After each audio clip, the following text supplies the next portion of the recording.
महाराणी माद्री माझी सवत म्हणून आली खरी, पण आम्ही कधीच एकमेकींचा द्वेष केला नाही. कारण द्वेष हा दुधारी शस्त्रासारखा असतो. तो करणाऱ्याला आणि ज्याचा केला जातो त्याला दोघांनाही सारखाच मारक ठरत असतो.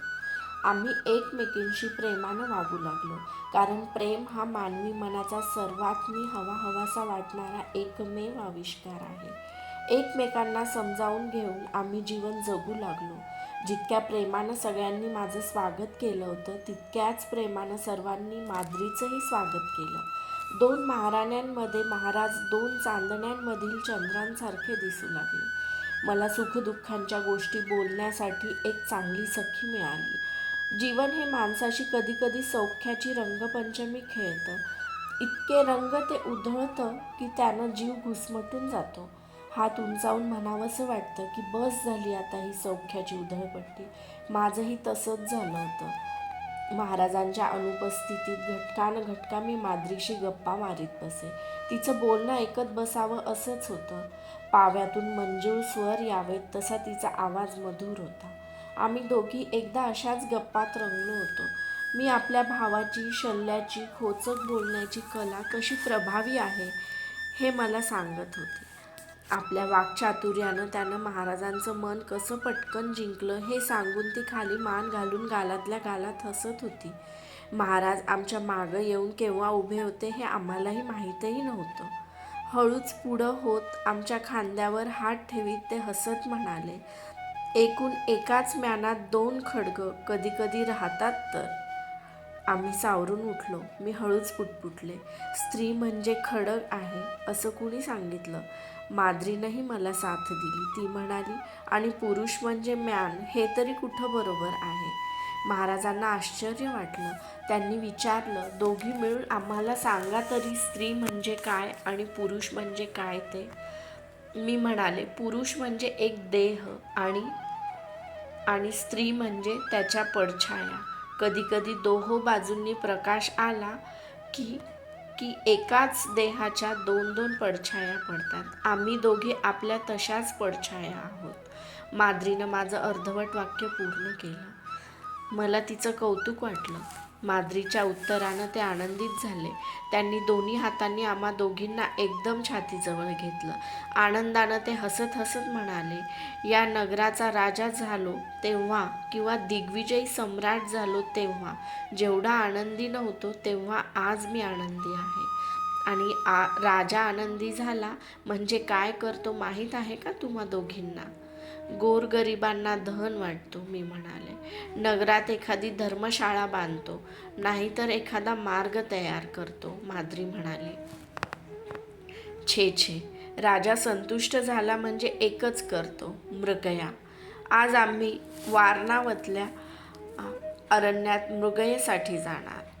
त्यांनी एका सेवकाकडून सेनापतींना संदेशही पाठवला. मृगयेची तयारी सुरू झाली.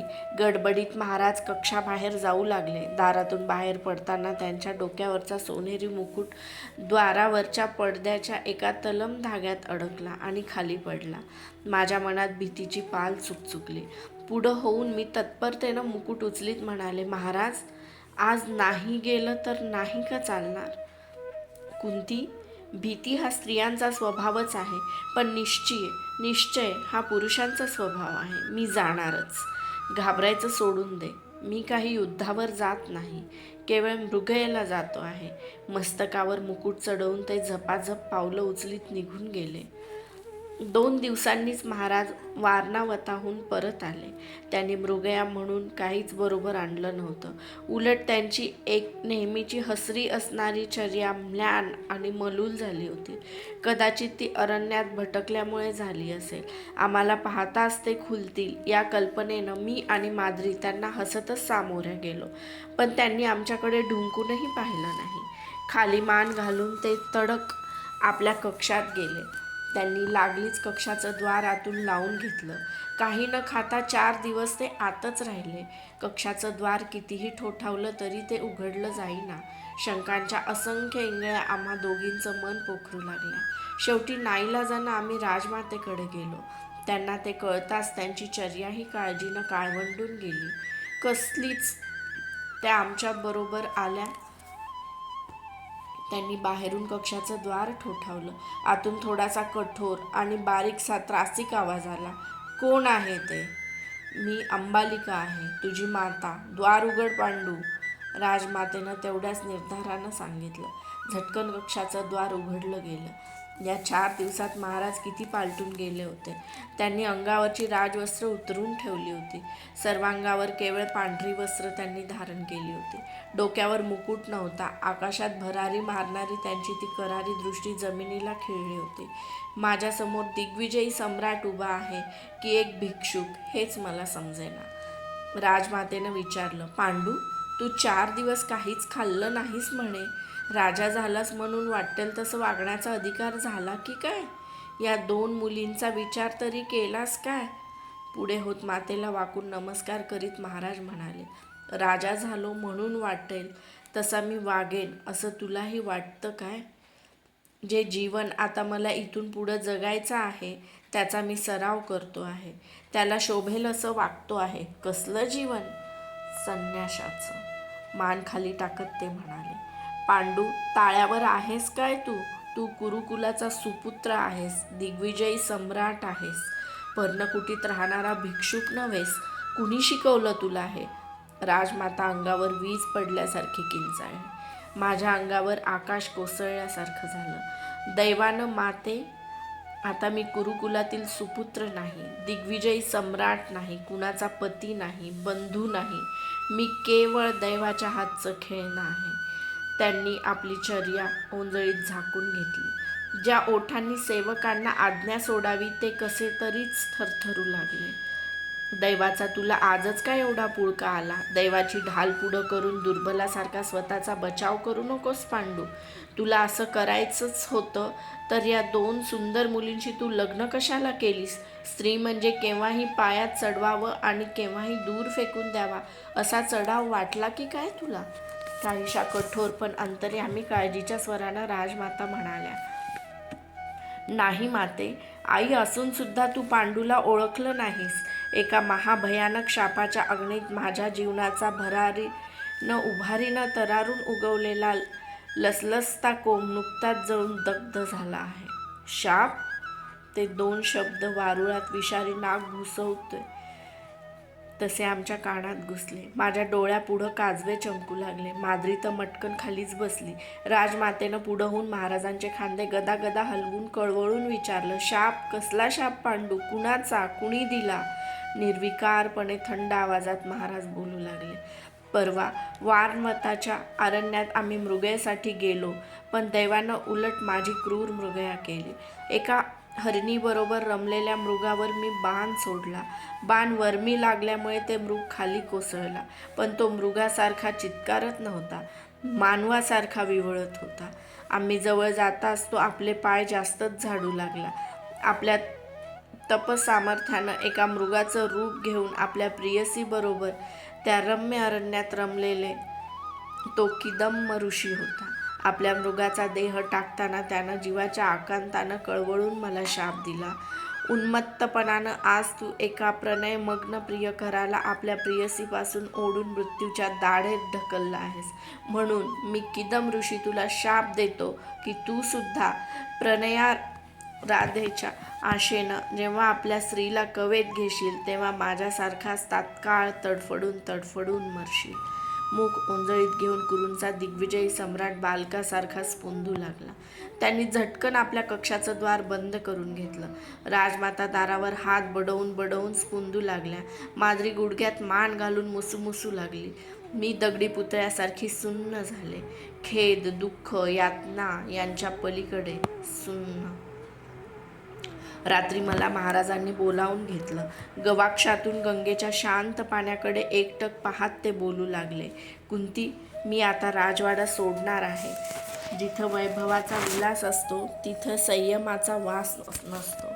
माणसाला सगळ्यात जास्त प्रिय त्याचं जीवन असतं. इथं राहून मला संयमानं कधीही वागता येणार नाही. जीवनाचं रक्षण करता येणार नाही. उद्या मी राजवाडा सोडून नाक्षत पर्वतावर निघून जाणार आहे. पण महाराज, माझं हृदय हेलावून गेलं. कुंती, मला माहीत आहे तुला मी काहीच देऊ शकलो नाही. सौख्याच्या हिमालयावरून दैवानं तुला आज वास्तवतेच्या खोल दरीत लोटून दिलं आहे. इथं राहून तू माझ्यासाठी अश्रू ढाळावेत हे मला कधीही आवडणार नाही. तू परत माहेरी जा. माद्रीलाही ते समजावून सांग. महाराज, मी काय म्हणते ते ऐका तर खरं.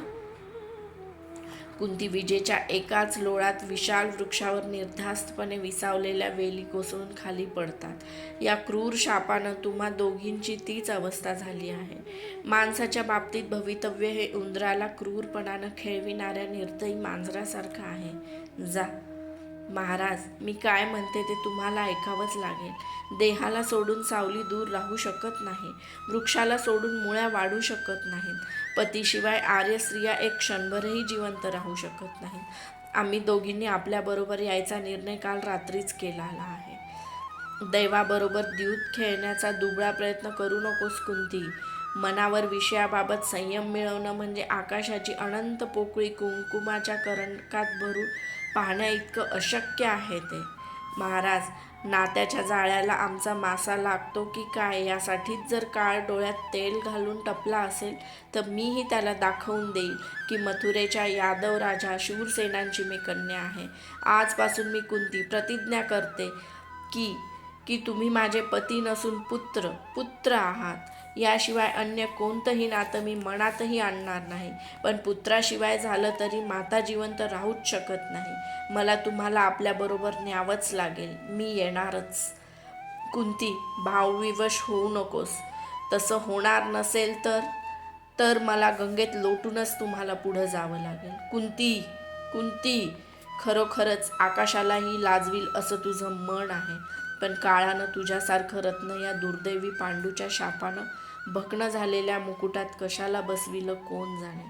ते गदागदा हलून स्पुंदू लागले. कुरुकुलाच्या सुपुत्राला रडणं शोभत नसतं. साक्षात दैवानंही लोळण घ्यावी इतकी त्याच्या पायांची किंमत आहे. मी त्यांना निक्षून सांगितलं. त्यांनी आपला शोक आवरला. त्या भयानक शापानं सगळ्या राजवाड्याची कळाच एका क्षणात नष्ट केली. चांगले 4 दिवस चिंतन करूनच महाराजांनी राजवाडा सोडण्याचा निर्णय केला होता. तो बरोबर होता की काय हे सांगणं कठीण होतं. त्यांचं म्हणणं एकच होतं. वैभवाच्या राजवाड्यात सदैव अंतर्यामी झुरत दुःखी कष्टी राहण्यापेक्षा अरण्यात राहिलेलं काय वाईट. शिवाय वैभव हे माणसाला भोगी बनवतं. माणूस संपत्ती, कीर्ती, प्रतिष्ठा सगळ्यांशी एक वेळ द्यूत खेळेल, पण आपल्या जीवाशी तो कधीच द्यूत खेळू शकत नाही. वनवास हाच त्यांना संयमासाठी योग्य होता. मलाही ते पटलं. वैभवाच्या निसरड्या कामभूमीवर कुणाचाही पाय घसरणं शक्य असतं. संयमासाठी असावा लागणारा खंबीरपणा आम्हाला वनातच मिळाला असता. आम्ही तिघांनीही अरण्यात जाण्याचा खंबीर निर्णय केला. आम्ही राजवस्त्र उतरून ठेवली. अंगावरचे अलंकार राजमातेकडे दिले. कशी कुणाला ठाऊक, पण आम्ही वनात जाणार आहोत ही वार्ता वाऱ्यासारखी नगरात पोहोचली. लोक वाड्यावर गर्दी करू लागले. महाराज भीष्म आणि धृतराष्ट्र आम्ही जाणार या नुसत्या कल्पनेनंच दुःखाच्या खाईत लोटले गेले. त्या पराक्रमी पुरुषांच्या निग्रही डोळ्यात सुद्धा अश्रू उभे राहिले. विदुर भाऊजी महाराजांना अनेक समजाविण्याच्या गोष्टी सांगू लागले, पण राजवाडा आणि वैराग्य या दोन्ही गोष्टी जमणं अशक्य हे महाराजांना त्यांना एक उत्तर होतं. नुकताच दिग्विजयाचा डंका वाजून आलेला सर्वांचा आवडता राजा योगी होऊन अरण्यात राहायला चालला. ज्या हातांनी कौरवांचा राजदंड धरावा तेच हात आता कमंडलू धरणार होते. ज्या मुखांनी विजयी सैन्याला हाणामारीचे प्रोत्साहनपर शब्द ऐकवले होते तेच मुख आता जीवाच्या मुक्तीसाठी आयुष्यभर श्लोकांचं पठण करणार होते. दैवा इतकं विस्मयाचे धक्के देण्याचं सामर्थ्य कशातच नसतं. शेवटी निघताना एक साधं धूत वस्त्र नेसलेल्या महाराजांनी सर्वांना वाकून नमस्कार केला. महाराज भीष्म म्हणाले, पांडू, पूर्वी माझ्या पित्याच्या राजा शंतनूच्या भावानं असाच या राज्याचा त्याग केला होता. त्याचं नाव देवापी होतं, पण त्यानं स्वतःच्या इच्छेनं वनवास पत्करला होता. आज तुला पराक्रमाच्या सिंहासनावरून उठून वैराग्याच्या व्याघ्र चर्मावर बसावं लागलं आहे. ते मात्र केवळ दुर्दैवामुळे. वनात त्या देवापीचा ब्रह्मलीन आत्मा तुला धैर्य आणि मनशांती देईल. जा. ज्या कारणासाठी तू राज्य सोडतो आहेस ते कारण मात्र प्राणपणानं सांभाळ. मनावर संयम ठेव. जोपर्यंत हा भीष्म आहे तोपर्यंत कौरवांचा डंका आर्यावर्तात असाच गाजत राहील. मागची चिंता करू नकोस. आम्ही तिघांनी सर्वांचा निरोप घेतला आणि राजवाडा सोडला. आमच्याबरोबर नगरातील एकच व्यक्ती येणार होती, ती म्हणजे धात्री. जणू कुंतीच्या जीवनावर मरेपर्यंत छाया धरण्यासाठीच तिला विधात्यानं पाठविलं होतं. तिची कुणीही समजूत काढू शकलं नाही. आम्ही चौघं नगरातून पायी अनवाणी चाललो. या नगरात मी महाराणी म्हणून आले आणि आता संन्यासिनी म्हणून चालले होते. नगरजन येऊन धडाधड आमच्या पायावर लोळण घेत होते. टाहो फोडून सांगत होते, महाराज महाराणी, आमचा त्याग करू नका. हस्तिनापूरला पोरकं करून जाऊ नका. पण आम्हाला जणू काहीच ऐकू येत नव्हतं. आमचे कान सुन्न झाले होते. मन बधीर होती. मागं वळून बघवत नव्हतं. पुढं काही दिसत नव्हतं. नगराबाहेर आम्ही गंगेवर आलो. तिला पाहताच माझं मन भरून आलं. मला मथुरेची आठवण झाली. यमुनेच्या काठी मथुरेत माझं बालपण गेलं होतं. निरागस आणि निव्वळ शंख. बालपणातल्या पृथेनं आता कुंतीला बघितलं असतं तर ती काय म्हणाली असती? पृथे, वेड्यासारखं पांढरं वस्त्र नेसून कुठं चालली आहेस? माझ्याबरोबर गोल गिरक्या घेत फुलपाखरू पकडायला ये. मी तिथंच क्षणभर थांबले. तिथून एक पाऊलही पुढं टाकावं असं मला वाटेना. या गंगेनं आजपर्यंत कौरवांच्या किती पिढ्या पाहिल्या असतील, किती विजय बघितले असतील. आजचा प्रसंग मात्र तिच्या मनात कायमचा कोरलेला राहील. असलं दृश्य तिनं आपल्या जन्मापासून आजवर एकदाही पाहिलं नसेल. माझा धैर्य ढासळू लागला. ओंजळीत मी मुख झाकून घेतलं. एकाएकी बोटांना कानातील मोत्यांच्या कुंडलांचा स्पर्श झाला. चुकून ती काढून द्यायची राहिली होती. मी ती काढली आणि गंगेच्या पाण्यात सोडली. पाण्याचा एक गोल वर्तुळ मोठं मोठं होत गेलं. माझ्या मनाच्या जलाशयात स्मृतीचं एक वलय उठलं. वर्षापूर्वीच मी 2 जिवंत सोनेरी कुंडलं अशीच अश्वनदीला अर्पण केली होती आणि आज ही राजमातेची शेवटची निशाणी असलेली मोत्याची कुंडलं गंगेला अर्पण केली जात होती. आता कुंती मोकळी होती, बाहेरून आणि आतूनही. आता तिचे पाय पतीच्या मागून नेतील तिकडे जाणार होते. कुठेच अडखळणार नव्हते. स्त्रीचा जन्म काही साध्य करण्यासाठी कधीच नसतो, सारे समर्पण करण्यासाठीच असतो. हस्तिनापुराहून आम्ही नाक्षत पर्वतावर आलो. उत्तरेकडल्या त्या पर्वतावर हत्तीचं भरपूर कळप राहत होते. राजवाड्यातील सवयीमुळे अरण्यात घोंगावणारा वारा आम्हाला खायला आल्यासारखा वाटे. त्या वाऱ्यानं हत्तीचे कळप बिथरून जात. ची ची करत सरळ सरळ ते आमच्या जवळून इतस्ततः धावत. त्या पर्वतावर आम्ही कसे तरी 1 महिनाभर राहिलो आणि नंतर पुढं निघालो. आता आमच्यासाठी ठराविक अशी दिशा नव्हती. आम्ही ठरवू तीच आमची दिशा होती. पूर्वजन्मीच्या ऋणानुबंधनात एकत्र बांधलेले आम्ही 4 जीव होतो. महाराज दूर गेलेले असं पाहून माद्री ढसाढसा रडे. मी स्वतःला सावरून तिलाही सावरीत असे. नाक्षत पर्वतावरून आम्ही चैत्ररथ पर्वतावर आलो. चैत्ररथावर थोडं दिवस राहून गंधमादन पर्वताकडे वळलो. वाटेत हिमालय लागला. त्याच्या दर्शनानं मात्र मला थोडा धीर आला. सगळीकडं विखुरलेलं नुसतं पांढरं शुभ्र बर्फच बर्फ होतं. निरनिराळ्या रंगांनी नटलेल्या नटव्या जगाला त्या पर्वताच्या रूपानं जणू विधाता आपल्या पांढरे शुभ्र स्वच्छ दात विस्फारून हसत होता. हिमालयात आम्हावर या मुनीवर व्यास भेटले. ते घोर तपश्चर्या करून हस्तिनापूरलाच परत चालले होते. त्यांनी आश्चर्यानं विचारलं, पांडू, तू हिमालयात कसा? महाराजांनी त्यांना घडलेला सगळा वृत्तांत सांगितला. मी त्यांना नमस्कार केला.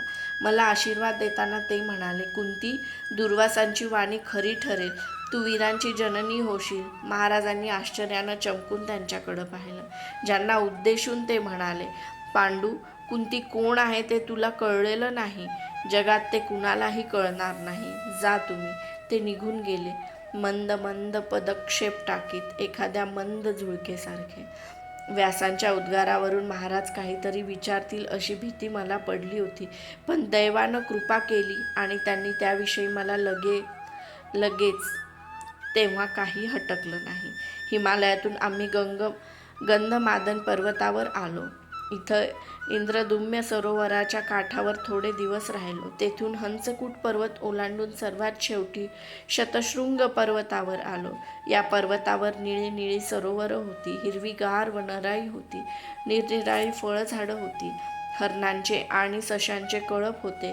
हा शतशृंग पर्वत म्हणजे निसर्ग देवतेच्या हिरव्या वस्त्राचा निळा पदर होता. एका सरोवराकाठी त्या पर्वतावर आम्ही पर्णकुटी उभी केली. आम्ही इतका प्रवास केला होता की नंतर हस्तिनापूर कोणत्या दिशेला राहिलं होतं ते कळलंही नाही. त्या सगळ्या अरण्यात मानववस्तीचं एवढंच एक निशाण होतं, पर्णकुटीचं. कौरवांचा दिग्विजयी राजा आपल्या 2 लाडक्या पत्नींसह त्या पर्णकुटीत राहू लागला. निळं आकाश त्याच्या पर्णकुटीवर छत्र ढाळू लागले. अरण्यातले उंच उंच वृक्ष त्याला विंजन वारा घालू लागले. निरनिराळ्या कंदमुळांच्या जाळ्या, वेली आणि फळझाडं त्यांचं भोजन तबक भरू लागले. अरण्यातील गवताची शय्या